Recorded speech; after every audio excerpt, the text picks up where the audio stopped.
Figure it out. Hello, this is Adam Koralik from Figured Out Productions. The following video is a video of some kind, and I hope you enjoy it. Hey everyone, welcome to the FigureItOutcast. I am your host, Adam Koralik. We are here for December 2020. We're going out the end of the year, and check this out, Rob. Since you're here, you obviously already know this, but we've reached our Patreon goal for the month, so you get to survive for one more month. For those who don't know, this is a Patreon-funded podcast that goes out early to Patreon backers and then is public for everybody else. If you're a Patreon backer, you get early access to videos, you can get shout-outs on this podcast, you can get subjects on this podcast, or you can even be on the podcast, as we'll have someone on later to talk. But yeah, this time around, we created a new goal, which is if the Patreon is above 400 in a month, then Rob gets to stay on and continue to join us. And this month we went over the goal. I don't know if it'll stay that way, but Rob, you're going to make it to the end of 2020. How does that feel? As I love somebody referred to in the YouTube comments as paid DLC for the podcast. Yeah, so Rob is basically DLC. I'm your season pass, paid DLC, deluxe edition podcast. Mm-hmm.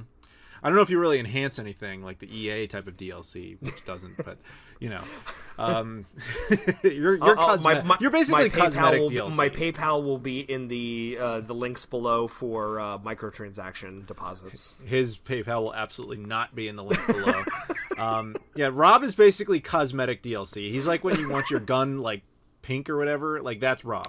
I'm the equivalent of horse armor. Yeah, there you go. Exactly. So, congratulations on being alive and being back. Thank you very much. And thank you to everybody out there who brought Rob back for some reason. We appreciate that. But yes, we are going to get on with it. We have some subjects to discuss here. Now, the first subjects that would be up would actually be by Abdullah. Now, you guys might remember him. He's been on the podcast for the last few times. However, this month he was unavailable to do it, but he still wanted us to go on and talk about subjects on his behalf. So we'll absolutely do that. So I'm just going to kick it off here. You ready to go? Yeah, let's do it. All right. So his first subject was he wanted to know, is it worth getting a new generation console at this point, referring to the Xbox Series X and PS5, or would it be better to wait a year or so until the games are better optimized? I'll let you lead this one off. So I'm glad that he waited until this month to do it, because I actually was able to get, in the time since the last podcast, I was able to get an Xbox Series X. So I have been enjoying it, so I actually have a valid opinion on this, I guess. But as do you. I know you've got the Series X, but you don't have PS5, right? Correct. So yeah, so we're kind of the worst people to ask this question to, because me and Adam, I think, generally are fairly early adopters of video game console technology, for better or for worse. And, you know, just because we just like new console generation hardware, and we want to kind of crack open the box and to see what the next generation holds, warts and all. Adopting an early console is generally not the best thing because of a lack of good software, heavy hitter titles to enjoy on the new console. As well as the myriad of hardware and software issues that inevitably plague these consoles. I know both the PS5 and the Xbox have seen people's consoles bricked or have problems freezing or compatibility issues with certain games, so that's always the risk that you run while adopting a console at launch, or at least very close to launch.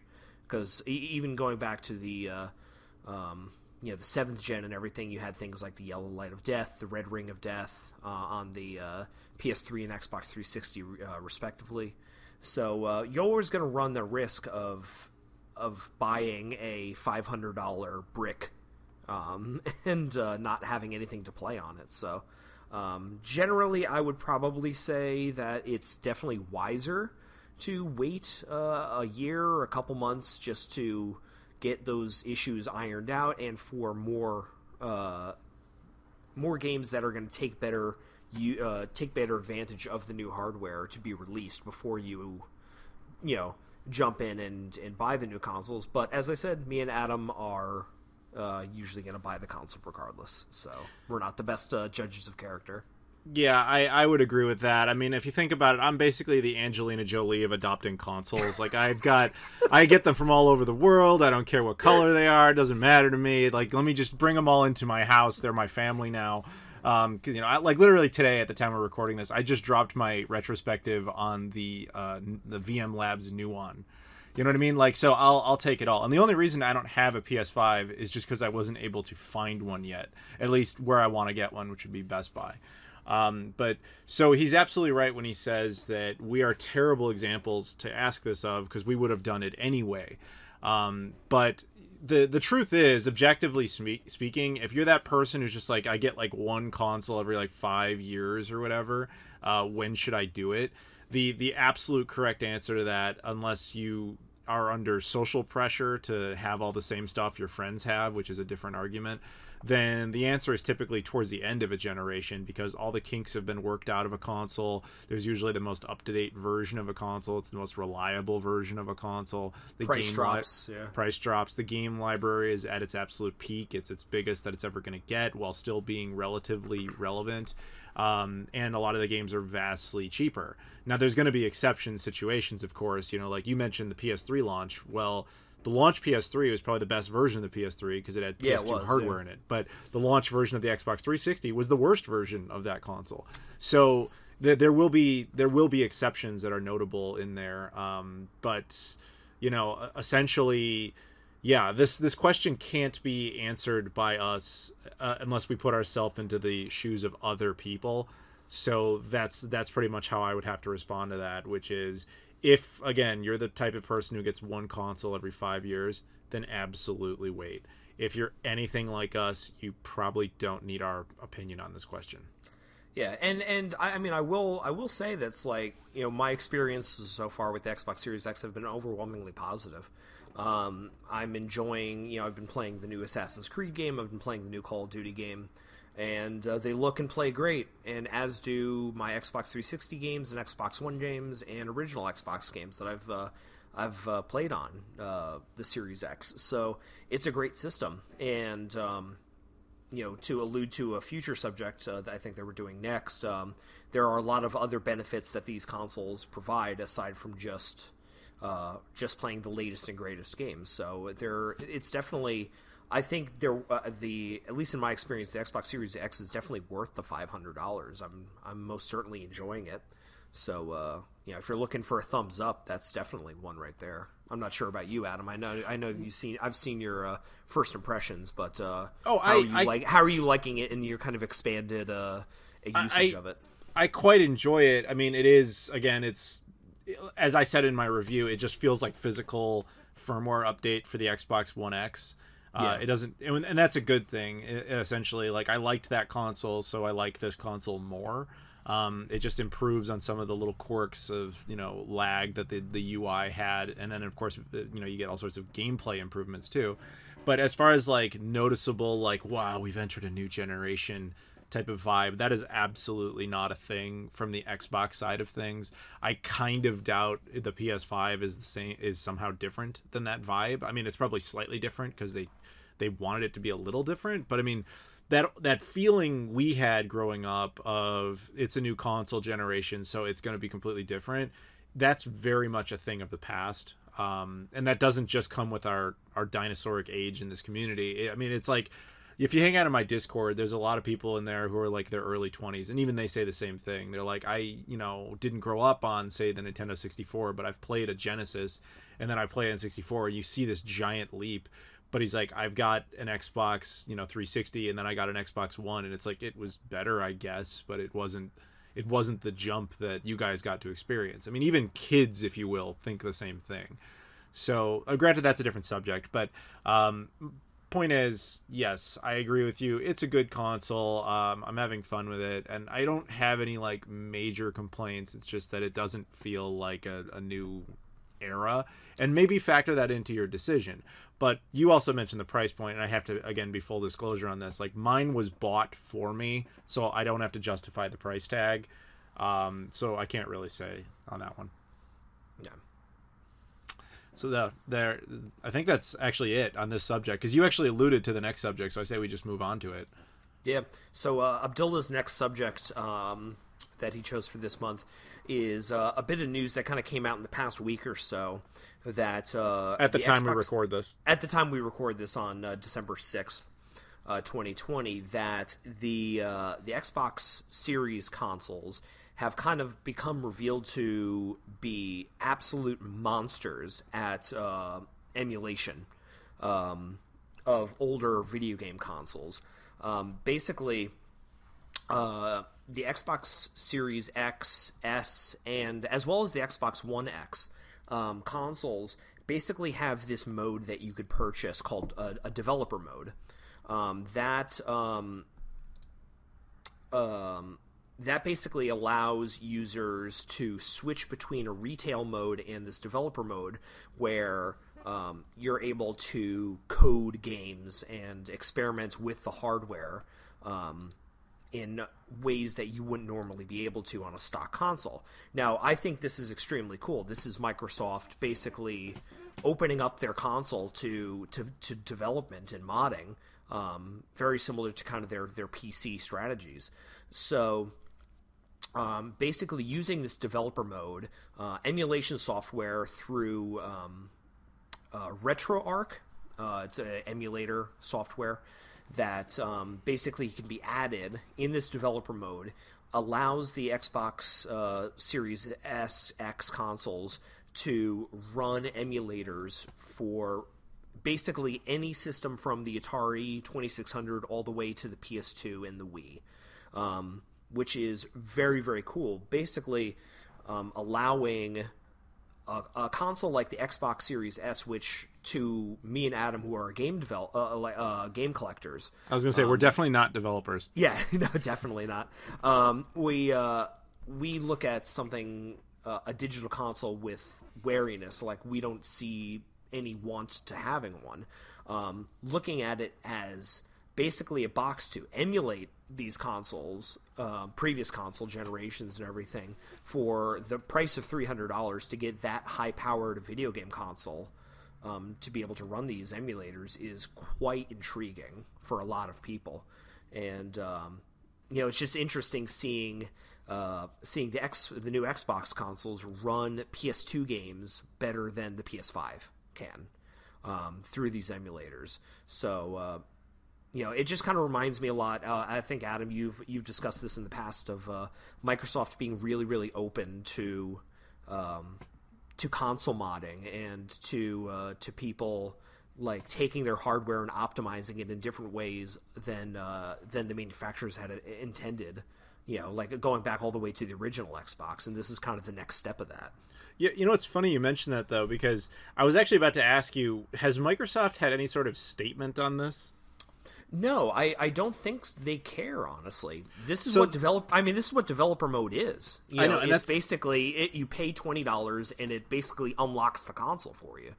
So the reason I find that kind of funny is this is a story that kind of just fell to the wayside because it happened whatever it was, 6 or 7 years ago, and it wasn't very significant. But if you remember, there was a very brief time where Microsoft had a similar type of concept with the Xbox One.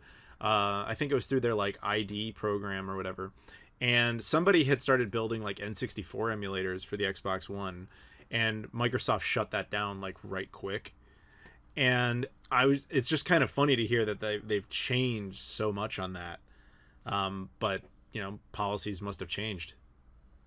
Yeah, I mean, I think this is kind of indicative of a lot of shifts, especially in the field of kind of public relations, that Microsoft is really, and the Xbox division has really been kind of putting forward, just being super cool with pretty much anything. They're cool with porting their games to the PlayStation and the Nintendo Switch, and working with different companies. So I think, if they were to kind of backtrack and shut this thing down, which, to be fair, the date we're recording this, we don't know. They might do that, but I think it's just a continuing pattern of a shift towards just being really open and willing to let people use their platform for whatever purposes that they want, as they would somebody using Windows, because this is effectively, the same thing. Yeah, I'm just curious, like, because my thought process is Microsoft themselves may not care. I mean, Phil Spencer has been very much out there talking about like how he sees Xbox as an ecosystem for all games. That's I mean, if you use that kind of literally, it explains why they're like, yeah, we don't care about exclusivity and all that stuff, but it actually would explain and justify why they don't care about emulators being built on their console to replicate their competition. But you have to wonder like where that crosses the line from a legal standpoint, because I assume these emulators are using like a PlayStation 2 BIOS, which is a Sony owned product. So unless they're getting around that in some other way, which is not typical for an emulator, then there is some legal precedent for Sony to go at Microsoft about this, and the same would apply to Nintendo. But it is, at least in the United States, it's pretty decided that emulators in of themselves are not illegal. ROMs or ISOs in of themselves are not illegal. It's the distribution of how you get them. But BIOSes is an interesting gray area, because unless you wholly replicate a BIOS independently, meaning you create that outside of any of the original software, then you are violating some measure of the law. But they're kind of a requirement to make it run. If you remember Bleemcast for the Dreamcast, the Rand Linden, the guy who made that for the Dreamcast, he was so afraid of Sony kind of taking him to over on that one, that they actually created their own PlayStation BIOS that was wholly unique to themselves. It fulfilled the same function and better. That was how Sony couldn't actually go at him for that. But my guess is most emulators, especially non-paid services like this, probably just do the easy route, which is they use a BIOS that they don't own. So that's why I'm curious. Like, eventually at some point, I would assume both Sony and Nintendo especially would apply some pressure to them. I could easily see Sega being like, no, this is cool. Can we monetize this? But like, other than that, like, I'm genuinely curious what the continuation of this will be, because I don't think this is something they can ignore indefinitely. Neither of us are claimed to be any sort of technical expert when it comes to this, but I think in terms of the BIOS of these consoles, of these emulators, I think it's done via a third party, either reverse engineered or a completely new system through these RetroArch UWA files. So I think everything might be under that umbrella, and having these different cores, that just were able to run the emulators using their own BIOS codes. So who knows? I guess we will wait and see, because I honestly don't know the answer to that question. That's why I'm asking it. But I'm curious to see how that will unfold. But I guess we could debate, like, I mean, I hesitate to say this, but like, do you care about this? Like, would you use it? I don't know. I think it's something that I could see myself fooling around with. It's a $20 registration fee to unlock this developer program, developer mode on the Xbox. And I don't use emulators a lot in my own personal setup. Like, I have a modded PC with like a bunch of ROMs and stuff on it for like an arcade. It's like an arcade PC, like a MAME PC, and that's kind of the only thing that I really use that's like strictly emulator based. So, but once again, that's kind of for arcade gaming. So I mean, I can see myself messing around with it and seeing. I think it'd be interesting to see the quality of the emulation, especially on systems like the PlayStation 2, which are kind of notoriously difficult to emulate, just to see how they look. In my first impressions, looking at Modern Vintage Gamer did a great video, kind of was one of the first ones to kind of shine a light on this emulation capability. And some of these games look great. Like, he showed footage of like Okami running on the Xbox One, on the Xbox Series S, and it looks great. So If you can get Dreamcast, GameCube, the Dolphin emulator and everything running on this thing, I think it could be interesting just to see the quality that the Xbox Series consoles can kind of provide with these. Yeah, I'm in agreement with that. I mean, it's one of those things where I probably would never personally use it, but I can definitely see the value of other people being on board with this, because it's just like it adds so much more value to the console potentially. Yeah. Imagine getting this Xbox Series S console, which neither of us are going to realistically get. No, neither of us have any interest.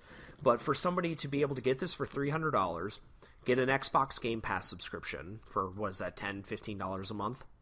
Be able to have like a huge library of streamable games on there, and then have emulators ranging from the Intellivision all the way to the PlayStation 2 and everything in between. I think it becomes an intriguing little package for people that otherwise maybe wouldn't have bought a Microsoft console. Oh, it's definitely an insane value. I mean, that was kind of the same logic behind modded Xboxes like 20 years ago. Yeah. But yeah, no, it'll be interesting to see how that plays out. But again, there is a difference there with the modded Xboxes. It wasn't software that Microsoft could police. I mean, if Microsoft wanted to, they could shut this down like overnight. And that's why I'm curious what their reaction to this will be.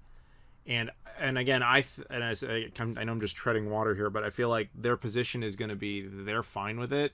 But as soon as they get some sort of complaint from Sony or especially Nintendo about some sort of illegal use of BIOSes, that's like I think where the most likely area of conflict would come from. Then you might see things change a bit. But outside of that, I don't think they really care. Yeah, I'm inclined to agree. Only time will tell. Yeah. Anything else on this? No, that's it, man. All right. Well, thank you, Abdullah, so much for your subjects. We're going to move on. We've got another subject here. This comes from a new backer whose name is Connor Wright. Yay! Now, unfortunately, I messaged Connor like a couple days ago about like what subject he wanted, but I have not heard anything back. So I'm just going to have to pick one on his behalf. So this one goes out to you, Connor. This is to you, Connor, man. This is all for you. So something very interesting happened at the time of recording this, only like a week ago. As part of the Sega 60th Go campaign, they decided to talk about some of their history, and they brought up a brand new prototype that no one had ever seen or even known about, which was the Sega Venus. Now so when people hear that, most people who are into retro gaming at least know of the Planet stuff with Sega because of the Sega Saturn, but most of their consoles, there was a phase there where Sega used planets as like their entire legacy of hardware. It was just usually through code names. So, for example, Sega Mercury, it was actually the Game Gear. Sega Earth was the Sega CD. The 32X was Sega Mars. If you play a Sega CD, you go to that BIOS screen, you'll actually see a picture of Earth there. That's like Sonic's hovering over it, or the Sega logo, whatever. That's the Sega Earth. Like I said, 32X is Mars. If you take a 32X apart, you'll actually see Mars written on the board. The Sega Jupiter was a failed prototype that they never really disclosed much of. Obviously, we know what the Saturn is. Neptune is a 32X. Uranus they never did. Neptune is a 32X Genesis combo that we at least got. There's a shell of out there in the wild. It actually exists at the Video Game Museum in Texas, Frisco, Texas, I think it is. Yes. And then the Pluto is a Sega Saturn Model 3, essentially, with network capabilities and a hard drive, only 2 of which exist. A buddy of mine owns it. I've done a video on it. I've even been part of a teardown. We met up with Ben Heck, and he took it apart and repaired certain parts of it. So, but the thing was, Venus was always kind of left out of it, where nobody really knew if there was a Venus. With Uranus, the assumption is they just didn't use it because of the name. I'm serious. Like, and Jupiter again was a prototype, we think, for this like 3D Virtual Boy type of competition they were considering, which that some images of that surfaced recently, but whether or not that was actually Jupiter or not is debatable. Anyway, but yeah, back to the point. Venus. So Venus was an enigma, and it turns out all Venus was like an early version of what became the Sega Nomad. It was just a portable Sega Genesis that looks a lot more like the Game Gear. And I found it interesting in that reveal because the guy is talking about it, but he's also talking about the whole planet thing. And then when they mentioned Pluto, they're like, it exists or something. We don't really know about it. And I was like, the reason that was really funny to me, I'm going to tell you guys a story that you're only exclusively going to get here. So like I said, my buddy owns one of the 2 Plutos. So when I was talking to people at Sega about their 60th anniversary thing, because I've been doing some videos for them, I actually mentioned that. I was like, I have access to the Sega Pluto. Is that interesting? Would you guys want to see like a video about that, like as part of this thing? And they were like, absolutely not. Things like prototypes are just considered kind of an embarrassment, and those are meant to be kind of hidden away because they're considered like failures. They don't want to celebrate them. And I was like, oh, okay, I never really thought about it. And then fast forward, they do their own Sega Venus reveal and then kind of pretend like the Pluto wasn't a thing. I'm like, okay, whatever. Maybe they're just really embarrassed about that particular one. No, I assume it was one of those things where, like, had the message got to the right person, it might have gone somewhere, but it just kind of... Japanese companies are always about this, like, layer cake model, so you hit, like, one person, and if they say no, it just dies there, but if they say yes, it has to go to the next floor, and then from there it has to go to the next, and next, like, all the way to the top, and if it gets stopped at any point on that, plan, it goes all the way back to the bottom and has to restart. So I'm guessing that's basically what happened. And so it's just kind of funny. But let's talk about the Venus itself. I mean, you saw the images, right? Yeah, I watched this video that Sega put out. It's in Japanese, but you could watch it with subtitles. And it's really kind of a fascinating insight into Sega's thought processes about console development in the 90s. And it's worth it alone just to see this, like, these 10 seconds of the Sega Venus prototype, which looks like a little bit smaller than your Nomad. I'm wondering if they did end up releasing this, because the Nomad only came out in Japan. I wonder if the Venus maybe would have been. Did you just say the Nomad? Wait. Did you just say the Nomad only came out in Japan? I'm sorry, only came out in America. Yeah, I just want to make sure that's clear. Yeah, sorry. It only came out in America. I'm wondering if the Venus might have given us a look at what a Japanese version of the Nomad looks like, because the Nomad looks like something that would come out only in America. It's big, it's black, it's bulky. It's kind of asymmetrical. It looks just like this big. It looks like it's got 90s attitude. Yes, which was like the whole got tude, point. Yeah, it's got tude. Yes. Yeah, this one, it's beige. It's got like some contour lines. It's called Venus, which is very feminine. It's got it's a little bit smaller. It's a 6-button layout like the Nomad. I wonder if it has the second controller port, if it's got the AV out like the Nomad does. We don't really get to see everything aside from just the front of it. And it's interesting. I think it looks really good, just as from a purely aesthetic perspective. Yeah, you present a good point. My guess is, I don't know the exact time frame, because all we know about the Sega Venus, really, from a time scale standpoint, is that it was supposed to come out in '94, but it didn't. I don't know when the Mega Jet came out. The Mega Jet is the portable Genesis or Mega Drive they actually did do in Japan, except it doesn't have a screen, and it was primarily intended for airlines. Yeah. Mega Jet came out in '94. Okay, so maybe that's what they opted to do instead, because the thing that this is a common thing that I've noticed with people in North America especially, is that we all just assume the Genesis was like a huge hit, and it was, but in Japan it was essentially a flop, and they were more or less just kind of waiting for it to go away, which explains why Sega did so many weird things. But my guess is, with that logic, they were like, I don't really know if there's a point in releasing a portable Mega Drive, because it's a console that isn't doing well here. And then maybe, I'm just speculating, this is pure speculation, that they hit on some deal with some Japanese airline, and they were like, you know what, forget the screen, make it smaller, they'll fund this, and we can say we have a portable one. You know what I mean? Like maybe something like that is basically what went about, causing it that way. What I'm surprised is if you had that molding and you were that far along, why didn't you release it in Europe? A Sega Venus in Europe that was always would have been a big deal. And the Genesis, well, the Mega Drive in Europe was pretty successful. Yeah. So I always thought it made sense that a Nomad would have released there. You got every other basically piece of iteration hardware for the Genesis in Europe. So yeah, they got some we didn't even get. Yeah, but that's just how Sega was. But to that point, like the Genesis / Mega Drive in Japan, they did not get a lot of the kind of hardware iterations that we got in America. They didn't get the Model 3, they didn't get the Nomad.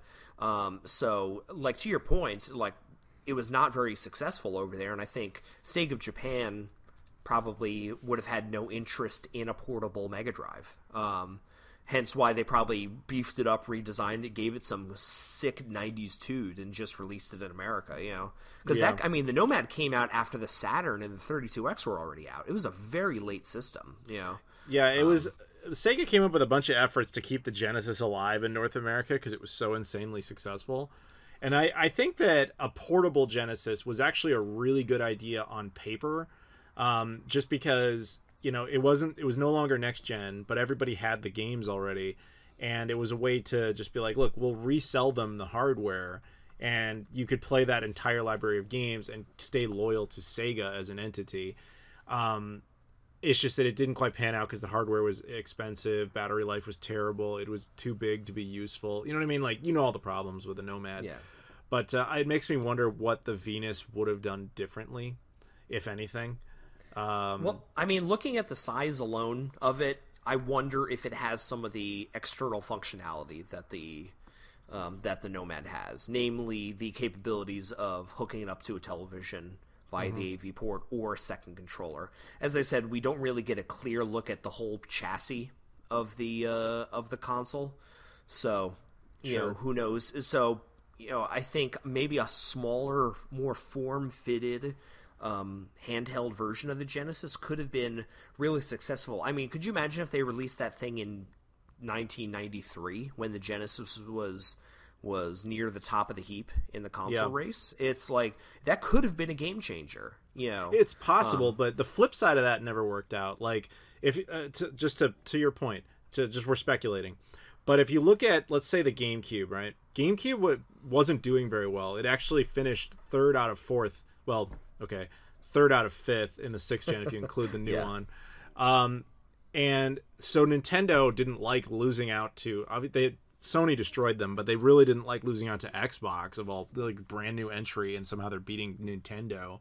And so one of their tricks was they released the Game Boy player and said, hey, Game Boy is ridiculously popular. This thing we're going to attach to the GameCube. You can now play Game Boy Color, and Game Boy Advance, the new stuff, all of it right now if you have a GameCube on a television. And even that did not change things. And if it did, it changed them still to keep them just in third place. And so it makes me wonder if the flip side of that would have worked. Genesis was popular, sure, but how many people would have sunk down and said, okay, well, I'm going to get a portable version of a console I already have, as opposed to, say, the Game Boy, where it was a unique, different set of games and experiences. And I think one of the big issues was that Sega had this thing, and I was just thinking about this the other day. They've had this thing where with their portables, they want them to be cutting edge tech at the sacrifice of common sense. So they would have a color screen and a backlit screen in 91 or whatever when the Game Gear came out. The Nomad 94, same thing. Even the VMU, which was just a little, the memory card for the Dreamcast, which was basically, an advanced Tamagotchi at the time in 98 when they first came out in Japan. All of them have the most ridiculously poor battery life ever. Even VMUs, which really shouldn't use much power, you put a new battery in there, you're lucky if it lasts the week. They're just pathetic when it comes to battery life. And I feel like that was always Sega's issue, is that Nintendo figured out, look, monochrome screen sucks, no backlight sucks, but this is what we have to work with. Battery technology, this is what it is.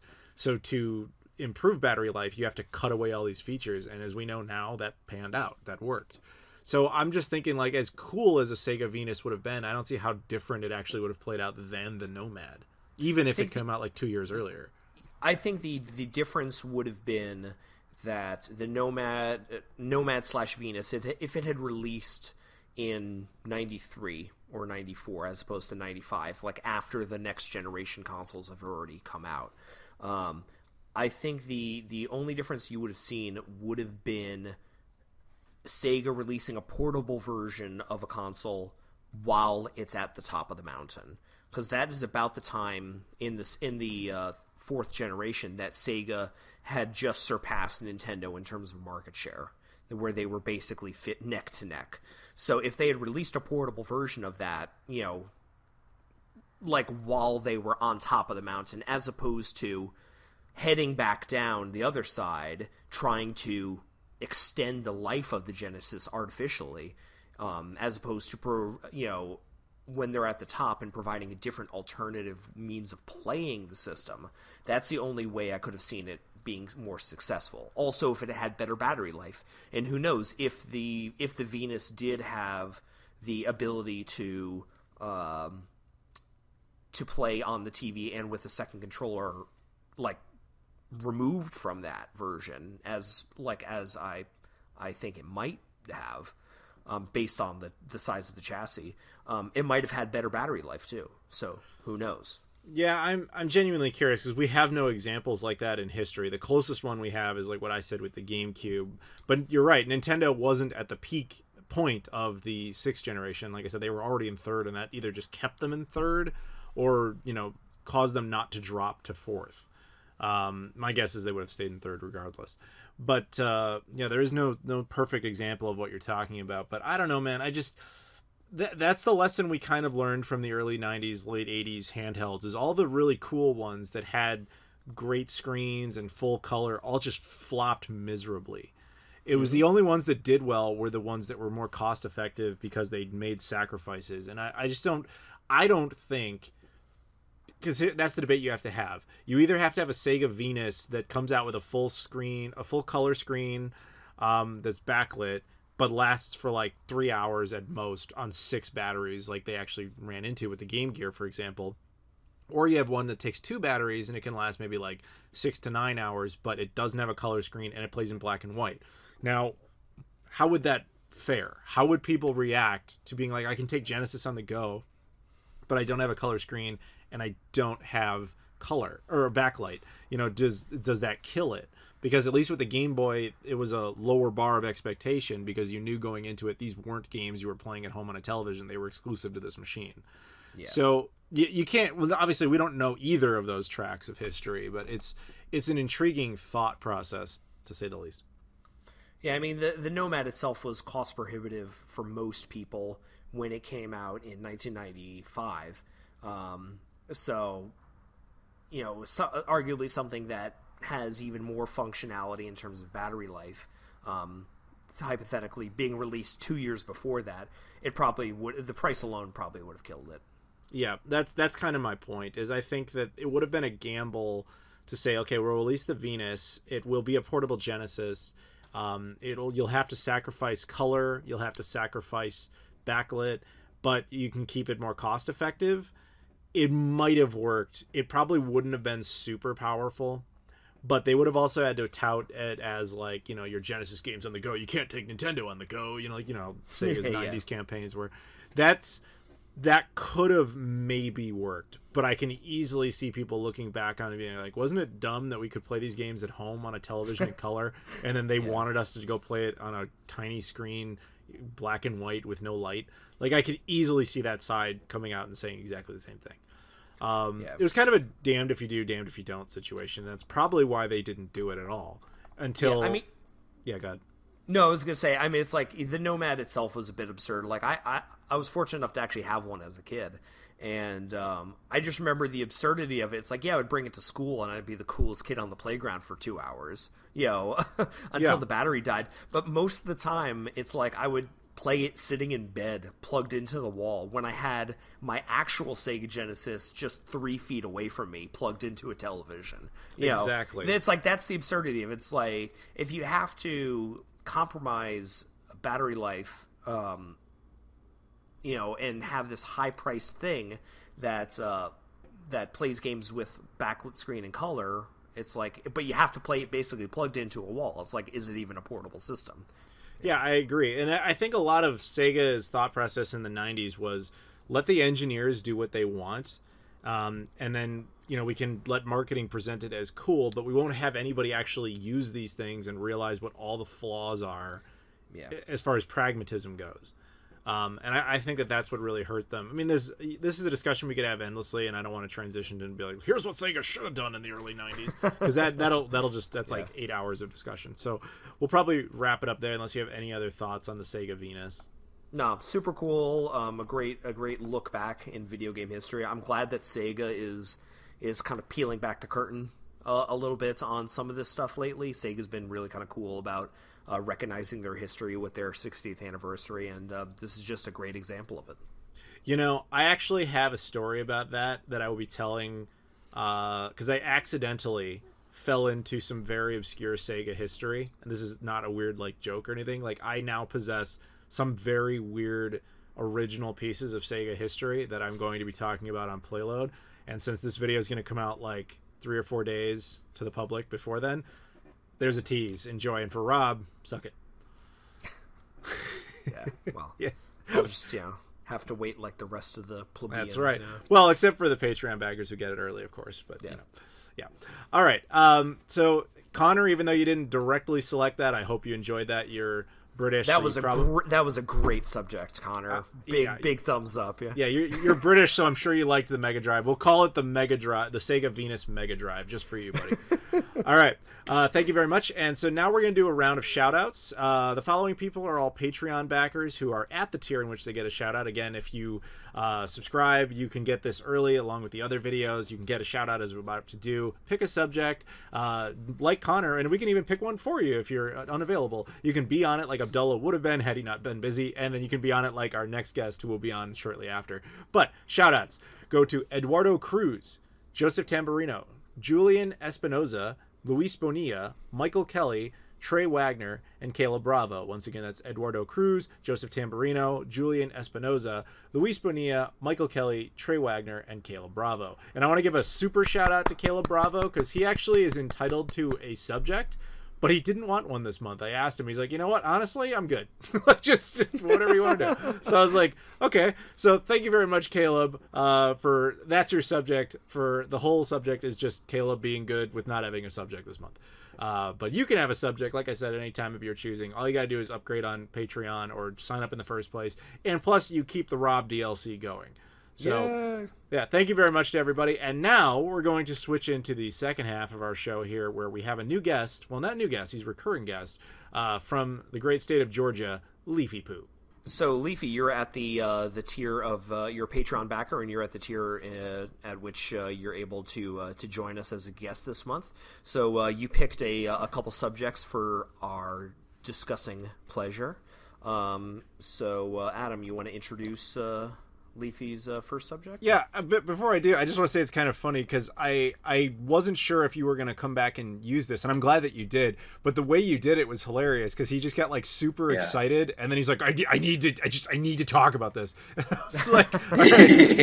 So basically what he wanted to do is all I wrote down to boil down your first subject was how the RetroTink and the mClassic changed Leafy's PS2 life. So I'm just going to let you go ahead and explain what you mean because you really went off, and I'm very curious to hear how you put it verbally.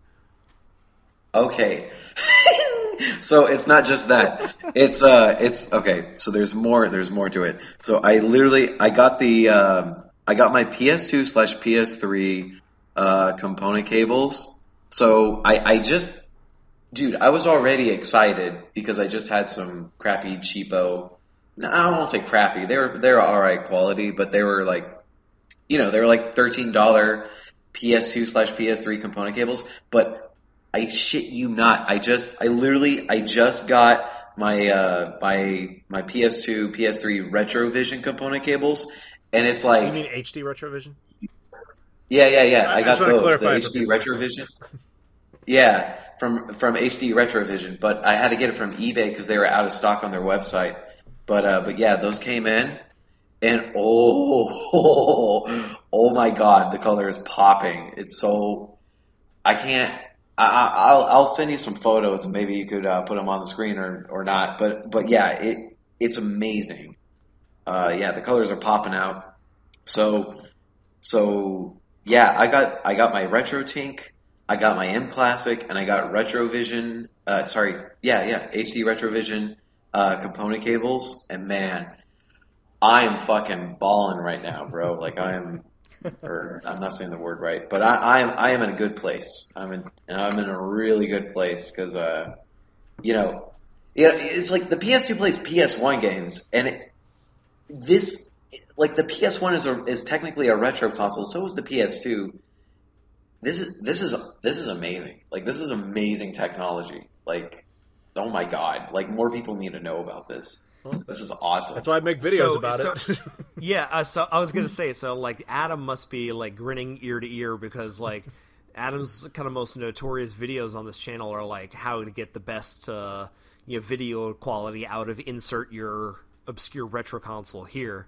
So it's like Adam is like reaping what he sows now, and getting fantastic Yelp reviews on his videos now. It's kind of funny. Correct me if I'm wrong, but I kind of remember last time we talked, and you were kind of like indifferent to how you went about doing this.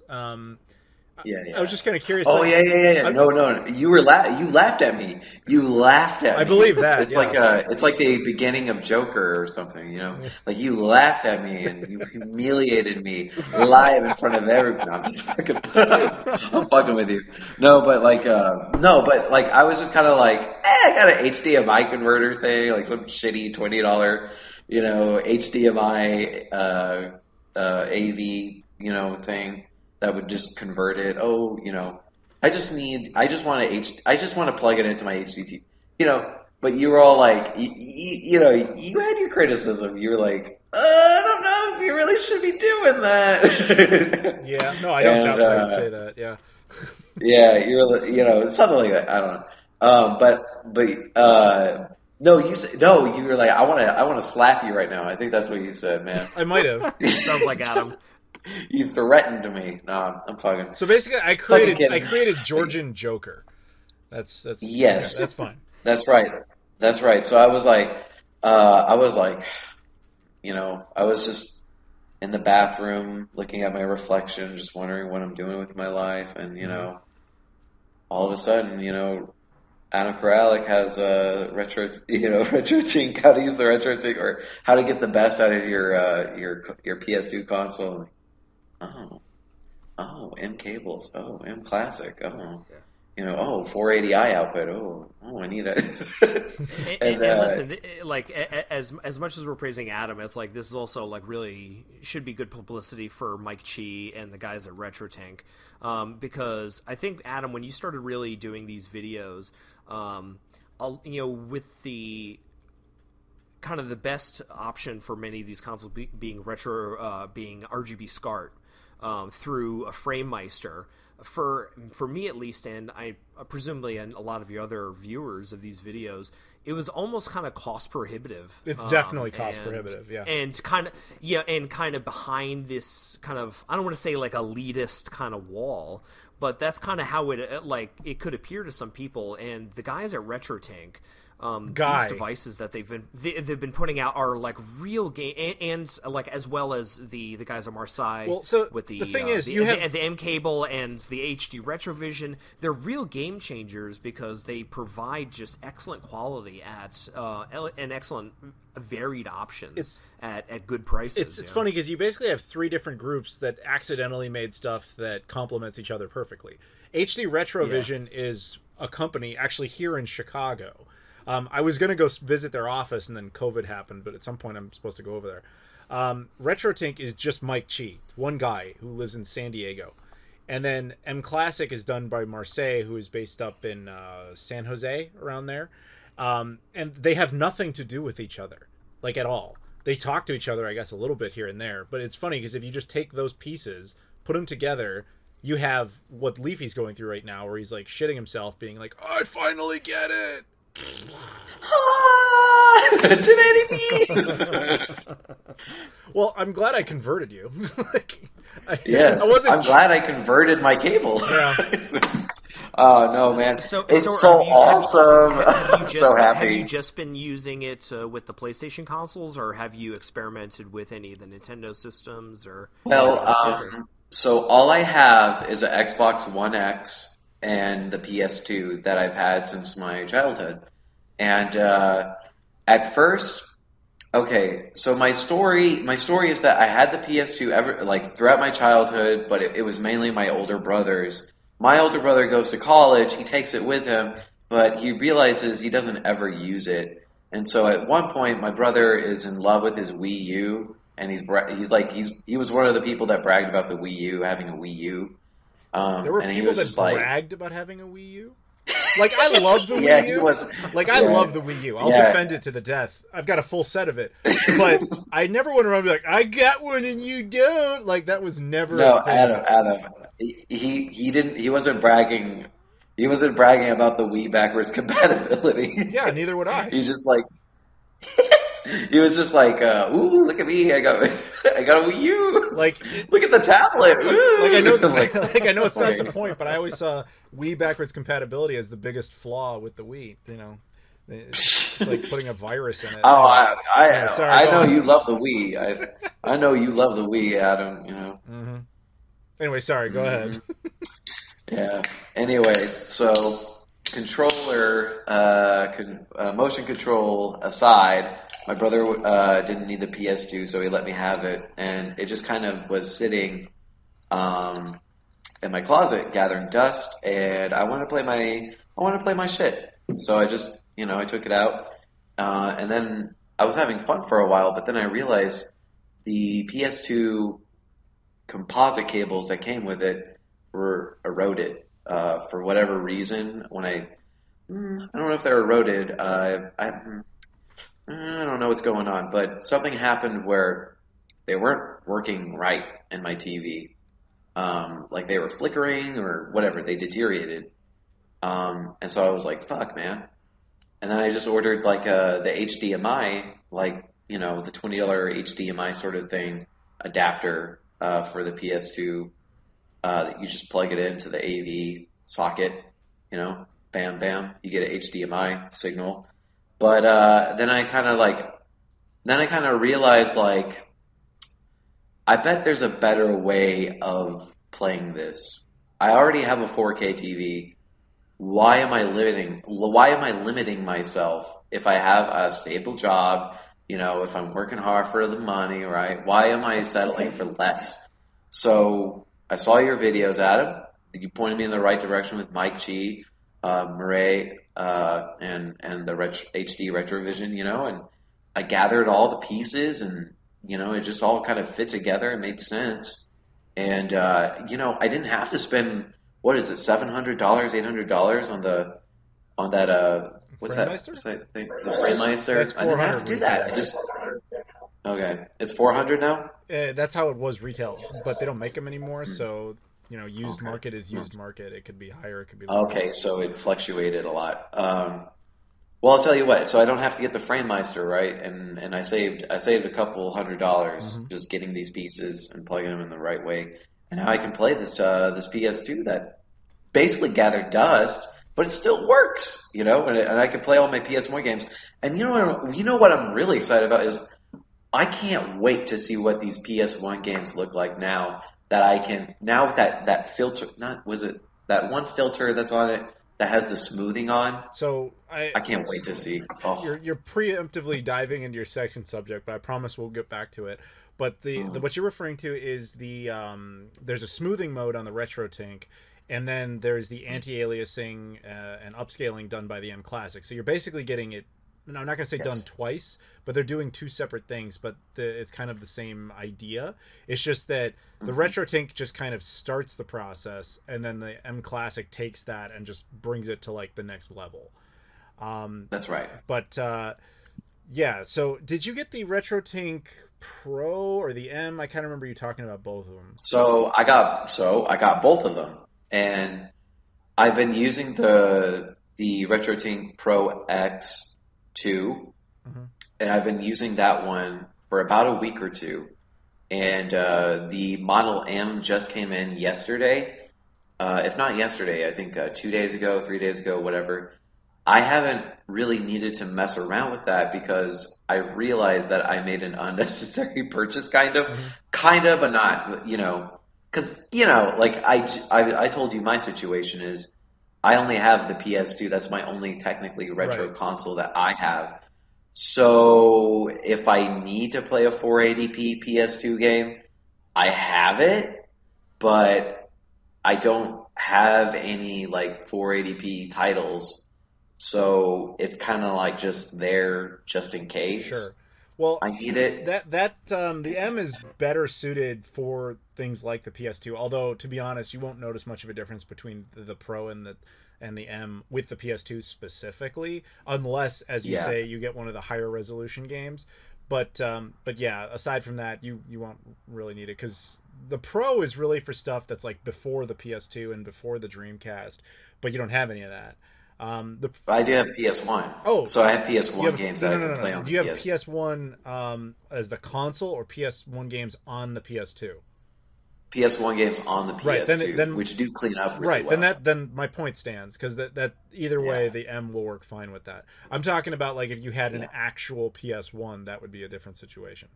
But it doesn't really matter. Either way, you're good. You've covered both bases. If I were you, if I was sitting on both of them, I would just, and my only purpose was the PS2, I'd put in the M just for the random times in which you might get one of the progressive scan games, but given how uncommon they are, it doesn't really here matter. Is my concern. I have a concern is I am in love with the smoothing filter. I'm in love with it. Yeah. And I've heard that the Model M does not technically have that, or it doesn't carry over. It has it for the 480i stuff. Oh, it does? Yeah. That's what I'm saying. You can just drop it in. Oh, fuck. What it doesn't have is things like scan lines and stuff like that. I don't care about the scan lines. I know you don't. That's my point. Smoothing. The scan lines are for things that are for much older content. For PS2, it still has the buffering, but it only has it for the 480i content, as opposed to, say, 480p content. Actually, no, 480p, it still has a little bit of buffering. But that won't affect you because you don't have any of the games anyway. Yeah. Okay. Wow. Okay, then I can just replace it. Oh, cool. Then I can just swap it in and just press the right series of buttons so that it's in the line doubling mode and that the buffering is on. And then from there, the mClassic will take it and do what it already does. So what kind of video game console can I get? To fill? So now I have two. I'm not gonna say like. I have two generations now. I have two generations of RetroTink. Sure. So what should I do with the previous one? Like what kind of console can I get to fill that in now? That's what do you recommend? That's up to you, man. It's like depends on what kind of a PS1? A PS1? There's no point in doing a PS1 because you have the PS2 and you're playing your games that way. I don't know what else you like. But like a PS I like GameCube. I like the GameCube. I want to play the Game Boy Advance games on my TV. That would be, again, you would either want to do HDMI mods or stick with the M. I'm talking about something older. Like we're talking Genesis. Dreamcast? No, that too would be M. If you want something like Genesis, SNES, or the NES, whatever, that era, that's more for the Pro. The M is really the stuff you seem to be liking more. Yeah, I'll tell you what, I'll probably just get a Japanese import PS2 because I don't know how to get the region lock on my PS2. There's no easy way. Yeah, there is no easy way.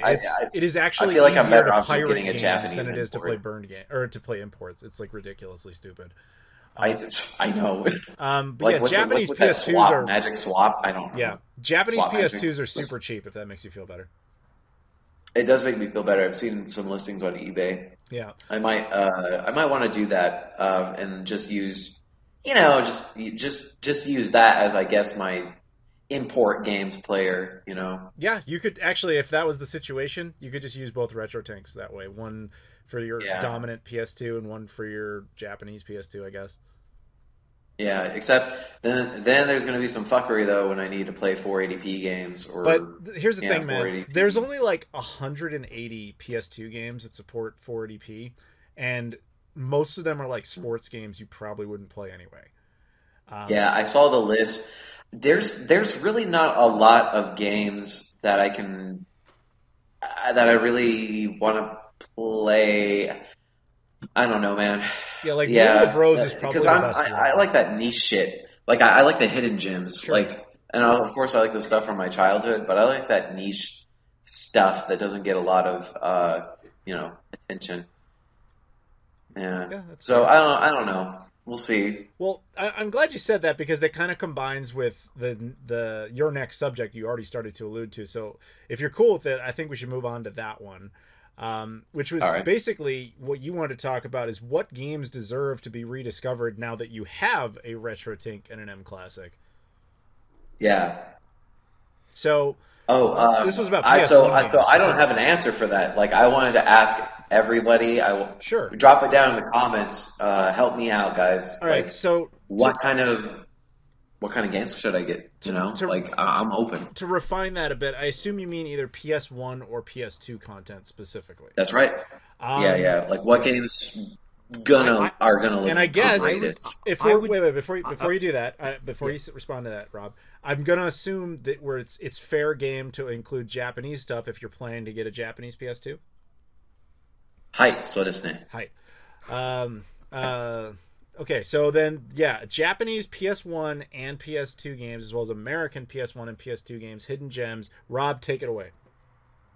So, in terms of video quality, I've never really been impressed that much by the PS2, especially compared to the Dreamcast, GameCube, and original Xbox. Hell, even the new one. I'm definitely...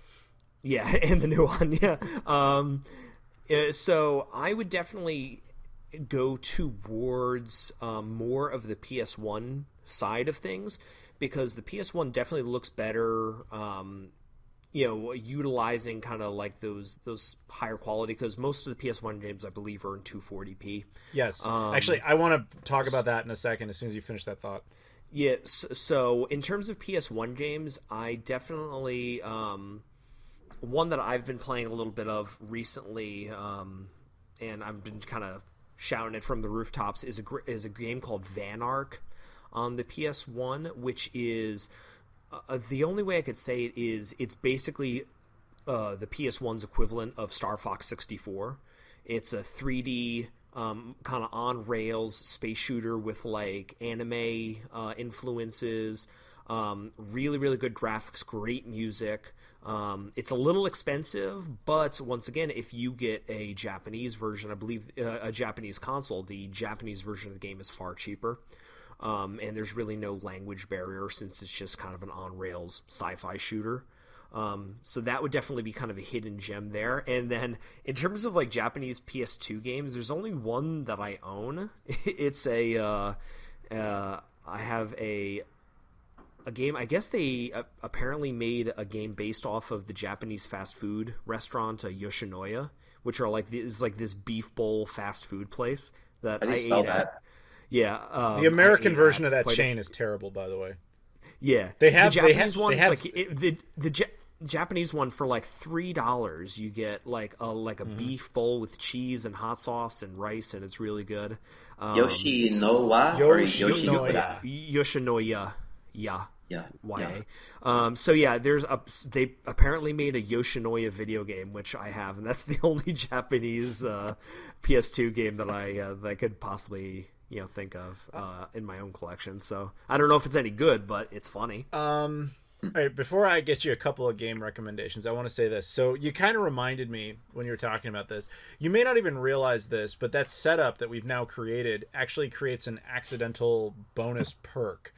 So PS1 games, when they run on the PS2, do not run at 480i. As Rob just mentioned, they run at 240p. So if you were to say take the PS2, plug the HD Retrovision component cables into it, and then just plug those cables directly into the component ports on your TV, I will almost guarantee you it won't work. You'll hear the game, but you won't see it, and that's because at that resolution being that low, your TV will not understand it coming through component. When the RetroTink takes it, it's forced to line double to 480p, and then the mClassic takes it away and cleans it up and gives you 1080p out of it. But my point is, it's beautiful. But because the RetroTink is adjusting it to a slightly more modern resolution, that means that PS1 games can run through component on the exact same TV. And I had forgotten that because for the longest time it was like, yeah, PS1 games just don't work with component cables. They do, you just need an adapter to change the resolution. So that's why you're actually able to do this. It's just a fluke of the fact that all those things are connected there. But as far as like worthwhile imports that probably would clean up pretty well, one game I highly recommend that I didn't know of until last year is a game called Gunner's Heaven for PS1. It's like a very early PS1 game that was the unofficial sequel to Gunstar Heroes for Sega Genesis. Really? It was. I did not. What is Gunner's Heaven? A buddy of mine named Kyle. It's an import? Yes, Japanese only PS1. A buddy of mine named Kyle actually had it, and he showed it to me. He's like, this is a game like nobody's ever heard of because it was such a small run initial PS1 game, Japan only, but it's the sequel to Gunstar Heroes, and it's just on PS1. And he was like, play it for a little bit, and I played it, and I was like, this is amazing. So then I used to, pre-COVID, I was going to Japan all the time, and so I kept looking for this damn game everywhere, and I never found it until like my last trip to Osaka. That was Surigaya Specialty Shop, Den Town. You know where it is, Rob. They had it, not surprisingly. And so I was like, all right, I'm just going to get it because I'm never going to find this in like a book off or hard off. I brought it back. I played it some more. It's a really cool game. It's a run and gun shooter platformer, but using like kind of the Sega Saturn mentality of like, this is a 2D game with 3D elements, but instead of being on Saturn, it was on PS1. It's a very cool game that I don't think nearly enough people have played. So that would be my number one, like, you've never heard of it, lost gem for PS1. PS2 is a tad trickier. And it would clean up really well. Yeah, like it would, yeah. It's beautiful. It's a nice, clean, clear game. But if you're thinking, to interject for a second, it is also known as Rapid Reload. It came out in PAL territories as well. So. Right, I forgot that. Right, so that's the Japanese version is the easier one to get between the two. Yeah. Yeah, okay, all right. Yeah, that's how obscure that is that version of it is like, okay, yeah. That's the same with, there's some, what is it called? Chaos Break for PS1? Are you familiar with that?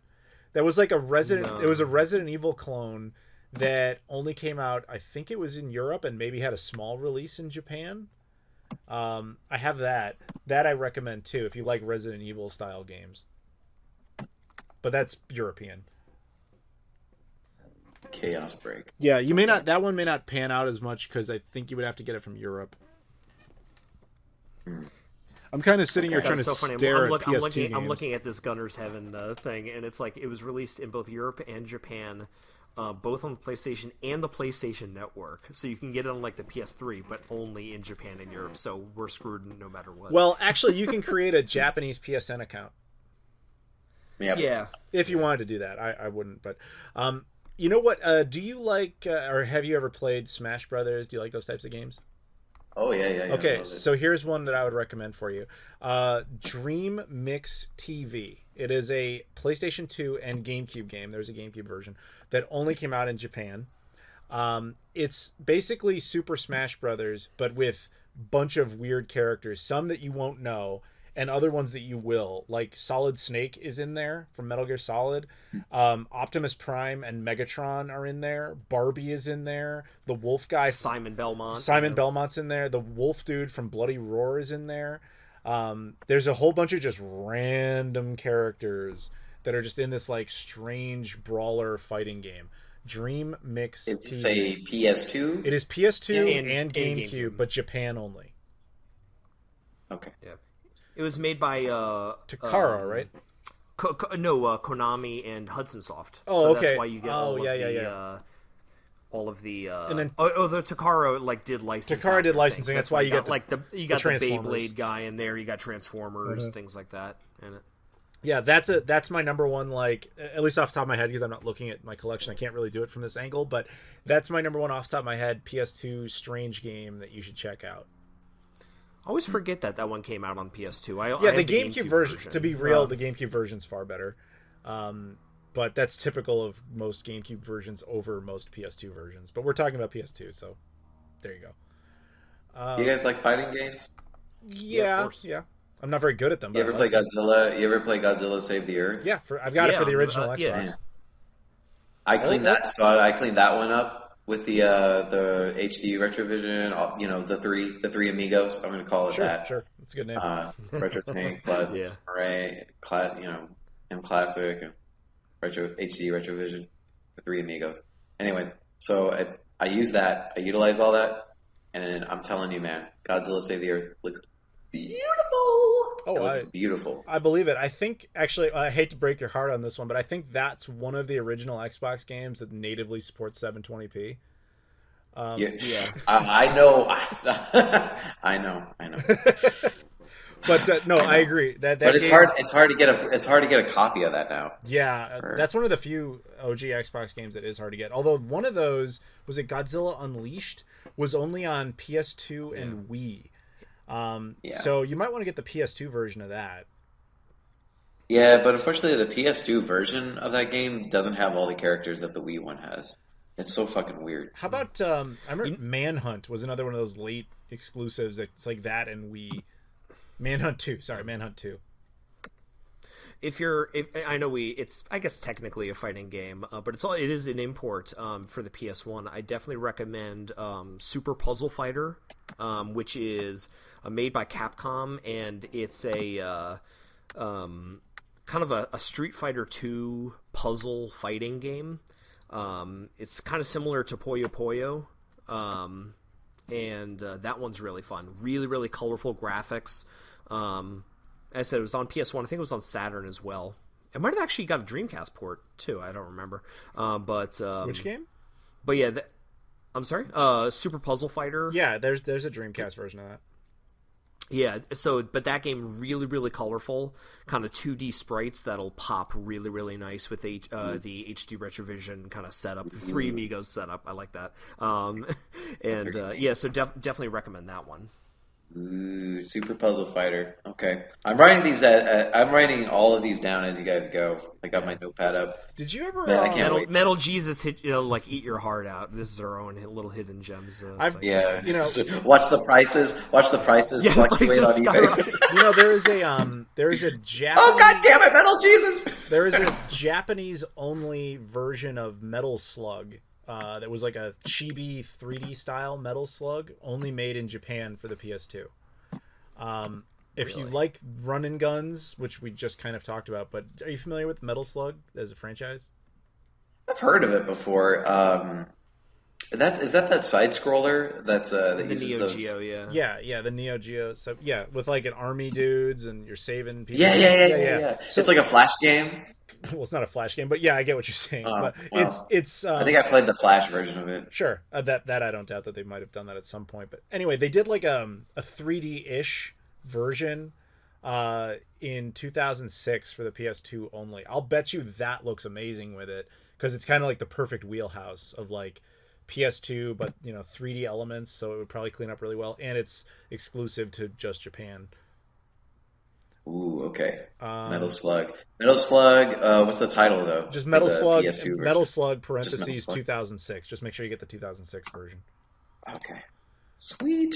I know there's some more like shoot 'em ups and there's those type of things. Puyo Puyo Fever. I'm like literally trying to look at my list of PS2 games that I own. I have the McDonald's Happy Disc, so that's important.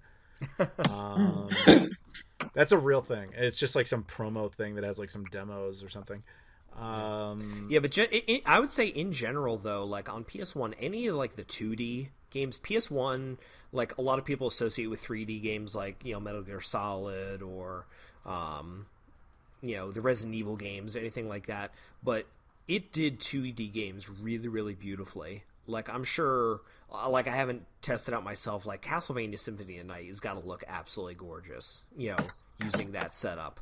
Or any of those, like, 2D games like Klonoa or, Tomba. Any of those kind of, like, really colorful 2D platformers or 2.5D platformers are going to look really, really good, I'm sure. Do you like Transformers? Transformers? Yeah, like as a franchise. Because they had an exclusive PS2 game in Japan. That's all I'm bringing it up for. Is it good? I mean, it's okay. It's actually in English, which is weird. It's like fully dubbed in English. It's called Transformers Tatakai, Tatakai, or also known as Transformers Generation Zero. It's like you literally play as like the 1980s versions of the characters on like some brawler type of like open world brawler type of thing. The first game that pops in my mind to compare it to, and this is probably not totally accurate, would be 99 Nights, if anybody remembers that game, or kind of like a Hyrule Warriors, but nowhere near to the same level of random baddies like in that amount. But it's kind of the same idea. That's kind of you know what there's a really good horror game on the PS2. I'm just like I'm like going through like my mind on PS2 Japanese exclusives. There's one called Hungry Ghosts, which was made by the guys that created Ghost and Goblins, the classic kind of 2D game. It's a first person game that like you're like in hell and you're like taken to like this village. It's really, really dark. It's really, really cool. There's some like puzzle solving elements in it. It's kind of like I guess the closest game I would like say is like there's this game called Amnesia Dark Descent. Yeah, definitely check out Hungry Ghosts. That's a really good PS2 exclusive. Do you know where that concept comes from? Hungry Ghosts? No. What? Maybe hit Pac-Man? No. So I'm going to show off my weeb colors here, but I know this because my wife is Japanese and we kind of got married in that traditional style. So the Japanese have this idea that you must so in our wedding we had to put the rice out as an offering to the quote unquote hungry ghost. And these were like the spirits that were like trapped on the earth, and they were deemed to just rule around on the earth as hungry spirits, never being fulfilled, something like that. Like that was their punishment or their lot in life, is that they go around the world as these hungry entities just roaming around. So you offer the rice to them to show that you care about them and that you care about the order of the universe within the Buddhist religion. It's very interesting. So I understand where that concept comes from. Oh, so like if you've got a personal stake in this, you definitely have to play it now.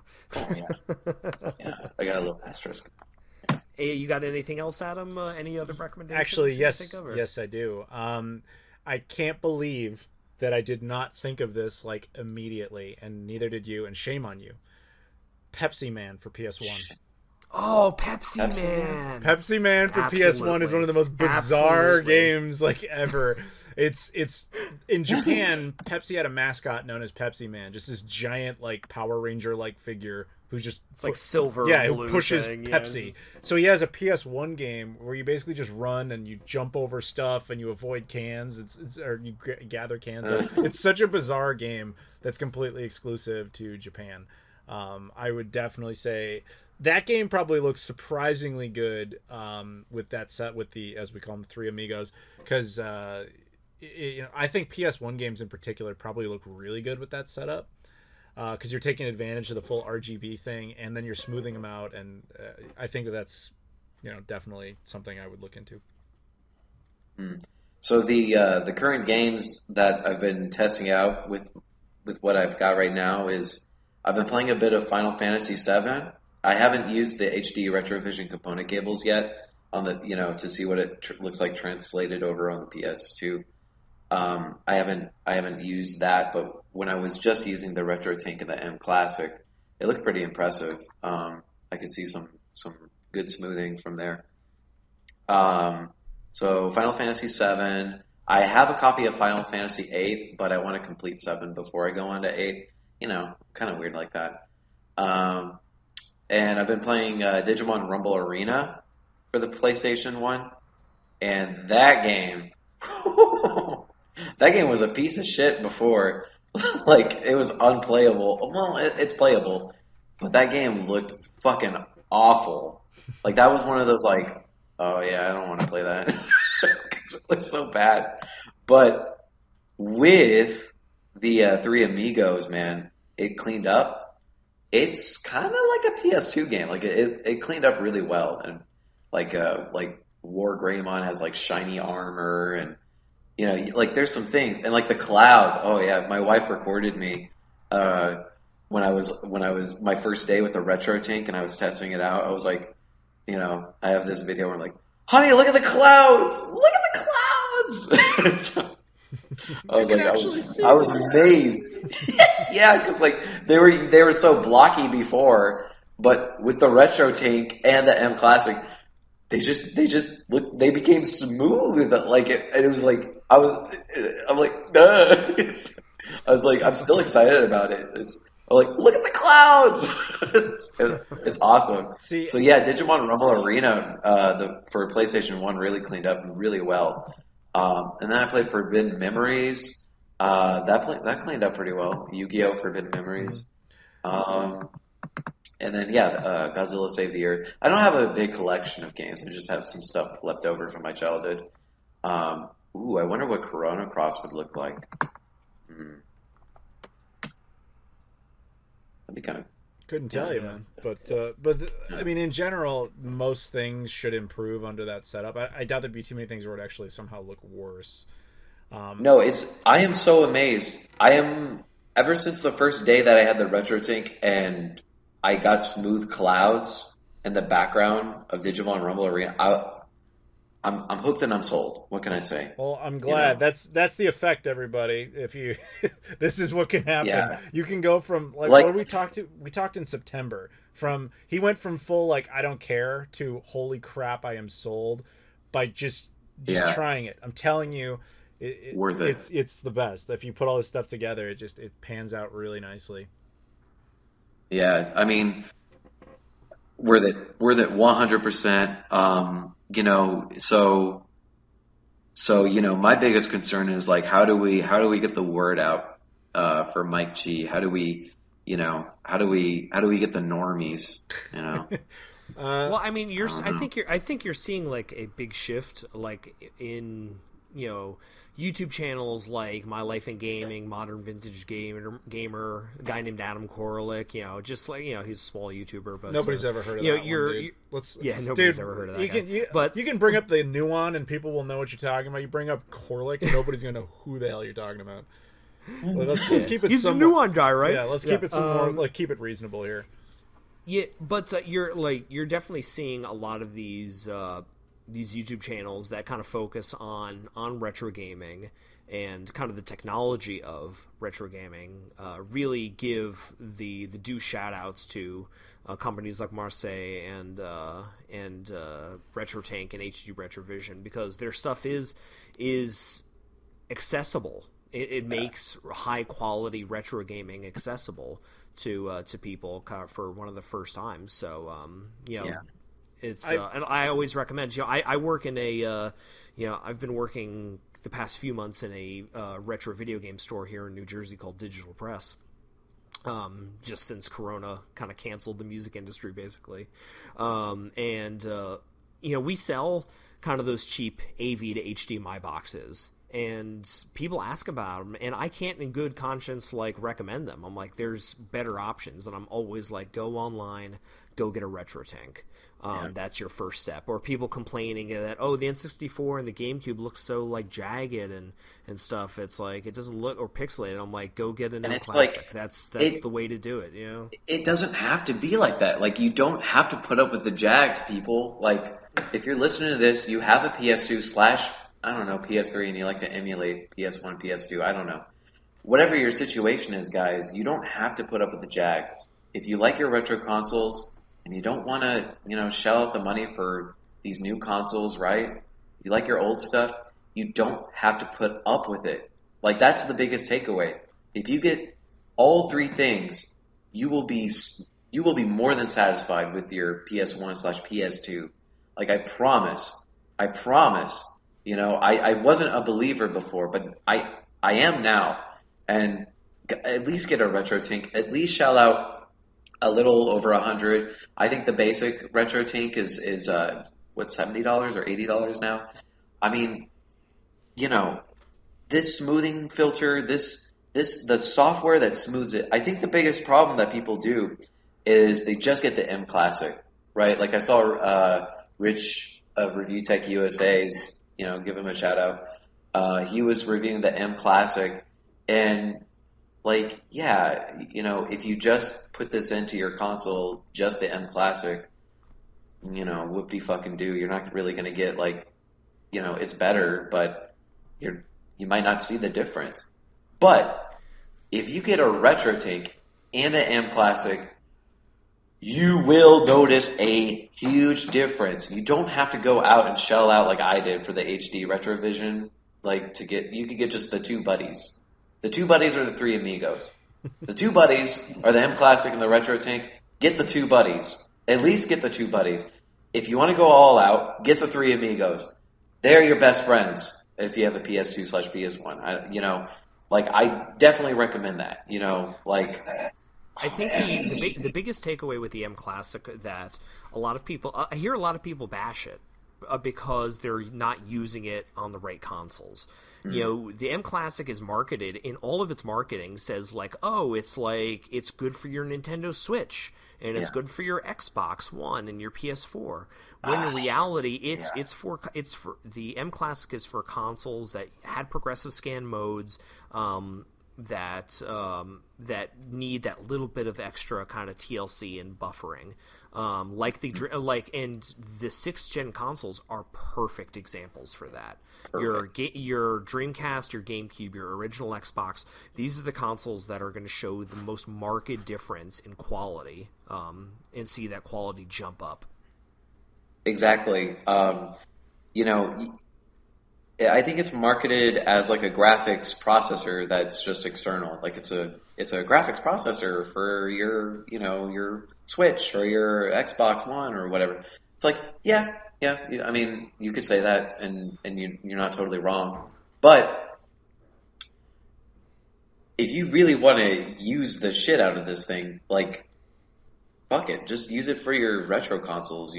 Like, if you have a PS2, if you have these old video game machines, and you're holding it, if you have them and they're in your closet, you still have them for a reason. Okay, folks? Like, you still have them because you were waiting for the day that you could accurately use them, but you were afraid of the Jaggies. Let me tell you, people, you don't have to be afraid of the Jaggies anymore. Take it out of the closet. It doesn't need to hide anymore. Stop shaming your consoles. Let them out. Let them out. Dig them out. Get these things. People, please get these things. Get these things. Get the RetroTink. Save yourself. So the thing about the mClassic is it's kind of between a rock and a hard place because it is very much a complementary device to retro consoles, as we were talking about. But because it only uses HDMI input, it can't basically go out and say, hey, just plug this into your PS2, because you can't. There's no way to natively do that. Right. So then you need the appropriate adapters. And that's where you run into trouble, because adapters have varying degrees of quality, and because the mClassic is the third in that chain, it's going to be subject to whatever has come before it. But think of what's that movie with Human Centipede? So like if somebody eats something at the beginning of it, like you're just passing the shit along to the third person who gets the worst shit. It's not like it can clean that up, you know what I mean? So that's why when I say these things, like, you need HD Retrovision cables. You need to set up the console correctly. You need the RetroTink. You need it to be doing its own processing first, because then you're passing the best signal along to the mClassic, who can then work with the best thing to enhance it. So I mean, I can tell you, having talked to those guys, they didn't really intend for their tech to go into retro stuff. It was something they kind of realized later that it worked very well with. Hence, they switched kind of around from mCable to mClassic to try and embrace it more. But at the same time, you know, it is ultimately an HDMI compliant device. So as far as marketing goes, their best avenue is like, it's for your Switch. And it actually does do a lot for the Switch. But, you know, that's why they have to focus on the stuff that the average user could plug in and not be like, oh, by the way, you also need like hundreds of dollars of extra stuff to attach to it to get the best out of your N64 or whatever. That's the problem that they ran into with it. And there's not really any solving that unless all these companies get together and say, we're going to make like a big box together. But the other problem, awesome. It would be, but the other problem you run into with that is that every single retro console has some stupid, unique quirk that you have to get around that people would inevitably be like, well, that's not worth dealing with. That one's not important enough, blah, blah, blah, blah. And so I you know, that's why I like to do videos about individual consoles and be like, here is what I would do if I were you. Then I let people determine to do it. And in your case, you went ahead. You followed my instructions. You went forward with what I said would probably be very solid for a PS2. And the result was? The result was awesomeness. The result was, honey, look at the clouds. You know, the result was I have been stuck playing my PS2 and enjoying my PS2 for the past 2 weeks. And I got a big, happy-ass smile playing what I thought were Uggo PS1 games that were just kind of relics of the time. And I am re-experiencing my childhood. I am, you know, I've got all these endorphins, or I've got like this dopamine level like hitting my brain from nostalgia. You know, I'm feeding myself with this happiness loop because I'm rediscovering the games, guys. It's all about the memories that you've had, mixed with nostalgia, mixed with just rediscovery, which means it's awesome because if you're a video game collector, cool. Like, you have a huge collection of video games. But on top of that, you can rediscover them. Like, you thought if you were playing them on composite or CRTV, you know, you're going to have like the way that you want to play it, right? But I don't know, man. If you have a HD TV, I imagine if you have a disposable income that's, you know, big enough to cover down game collecting, I would imagine that you have the latest and greatest 4K TV, or you just have a 4K capable TV. Then I would automatically shell out the money for these three peripheral devices.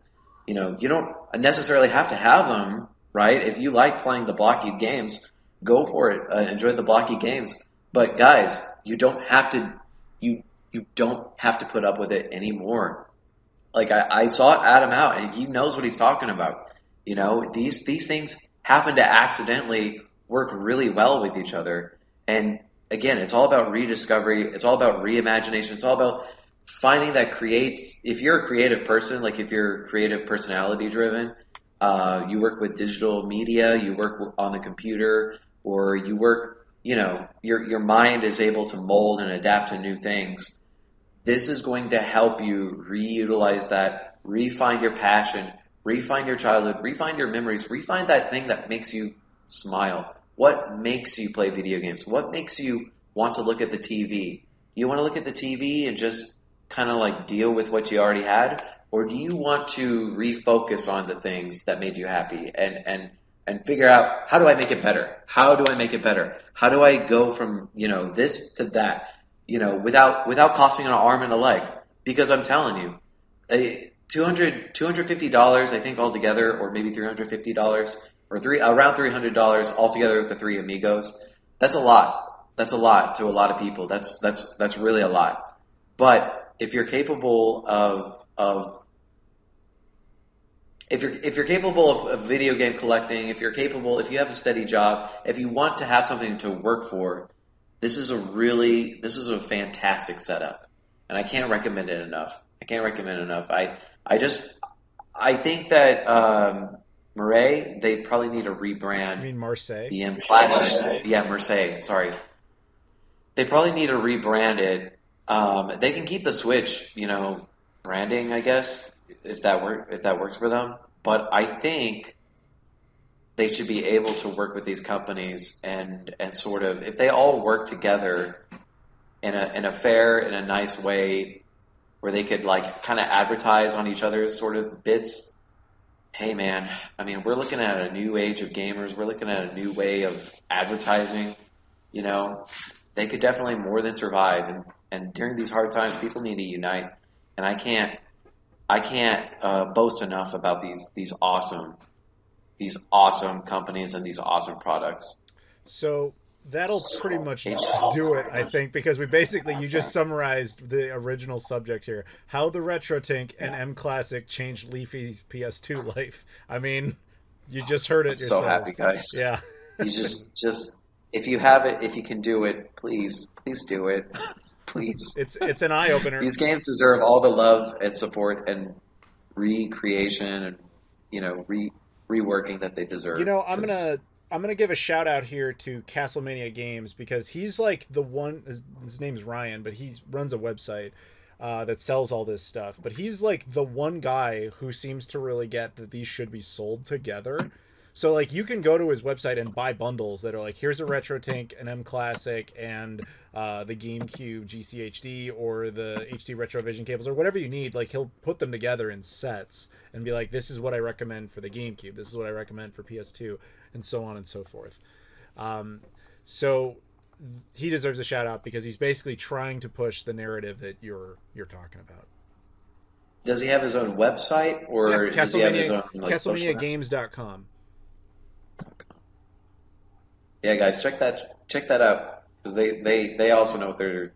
Yeah, if Adam knows what he's talking about, these people definitely know what they're talking about. Yeah, right now he's primarily pushing the GameCube option, which is essentially without modification, a GCHD plus the mClassic. You're done. It's fantastic.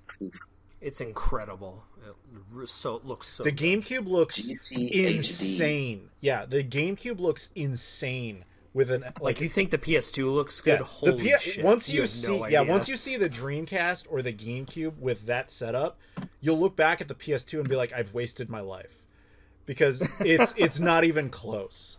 And that's just what's the Dreamcast one called? I know there's a GCHD, but what's the Dreamcast? The Dreamcast is annoying because there's so many HDMI options, and the best ones, to keep it completely real with you, are made by the Bahar Bros, which are a couple of guys in Turkey that are pretty insistent on selling their own stuff.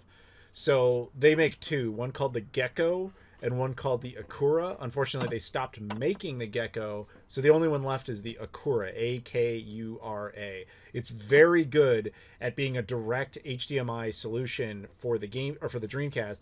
You add an mClassic to that, unbelievable. Wow. Yeah, and that's without modification. I want to get into Dreamcast. Yeah, because I want to get into the Dreamcast, but I don't want to just send it off to somebody to drill some holes in it, you know? Yeah, that's different. You can mod the Dreamcast with HDMI boards like the DC Digital and stuff, but that's a different discussion. But if you're talking about stock hardware, the Akura plus the mClassic Dreamcast, you're done. GameCube, GCHD plus mClassic, you're done. Now, you can do other things on top of that. Like I said, you can do the HDMI mods. In the case of the GameCube, you can load on a GC loader, which is basically an SD card reader for the games. And then when you have that, you have this program that's called Swiss. It's like the operating system for it. And that will force boot every game into 480p. So once it does that, the mClassic can interpret every single game as 480p and then upscale them all to 1080p or even 1440p if you have a compatible monitor. In other words, it's insane how good it can look. Like, it will genuinely weird you out that it can look that good. Man, God bless this new technology. Right? I'm happy that I grew up with these consoles, but I'm even happier now that we have the technology, mm-hmm. You know, that we're able to rework it and make it look as beautiful and crisp as it should. You know? Yeah, and again, this is amazing. And again, it's just kind of an accident of circumstance, because it's not like HD Retrovision set out to make something for the RetroTink, which would be set out to make something for the mClassic. It was just like 3 different groups making their own stuff, and then I was just like, well, what if you put them together? And then boom, there you go. Yeah, it was like the right ingredients. Peanut butter and chocolate. Yeah. Yeah. Ooh. Which, by the way, is not a very well-known combination outside of the United States. So everybody out there, try peanut butter and chocolate. Their It's loss. good. Yeah. Actually, Their peanut loss. butter, Right. peanut butter in general is not very common outside the U.S. and Canada. Yeah. My wife hates it. Yeah, I don't know if I've ever seen it in Japan. Like it's Yeah, they don't like it. They think it's gross. as a They like concept. peanuts, but Yeah. they don't like the peanut butter. Like it's just, ugh. It's like smoking. It's like cigarettes to them. It's just like, ugh. Go wash your mouth. Yeah, no, I've seen more smokers in Japan than I have peanut butter, honestly. Yeah, exactly. And you would know because you mostly try to look for peanut butter when you're over there. Yeah, exactly. You can bring your own. But Anyway, I think that about does yeah, I think that. that about wraps it up. When we're at the point where we're talking about Japanese peanut butter, I think that's the end of the discussion. This is the best conversation. I don't know what the mClassic would do to Japanese peanut butter, but it doesn't really matter, does it? So It'd make it better. It would smooth out. It would smooth it out the chunks. and make it creamier. Smooth out the texture and the filters. And, yeah. So it's great. Thank you very much, Leafy, for joining us and for the subjects here. I want to give shout outs to the other Patreon backers. We had Caleb Bravo, Trey Wagner, Michael Kelly, Luis Bonilla, Julian Espinoza, Joseph Tamburino, Eduardo Cruz, Connor Wright, and Abdullah, of course. And obviously, you, Leafy. Thank you very much for coming back. And I guess you're not a back. Much Well, obliged. thank you, Rob, I guess, for being here. Yeah, like one of my chopped liver. Jesus. Yeah, you are, but it's fine. We have, you're the DLC of the podcast. As long as people Hashtag save Rob. Actually, it is funny. If Leafy undid his pledge, you'd be gone. Like that's a lot of power.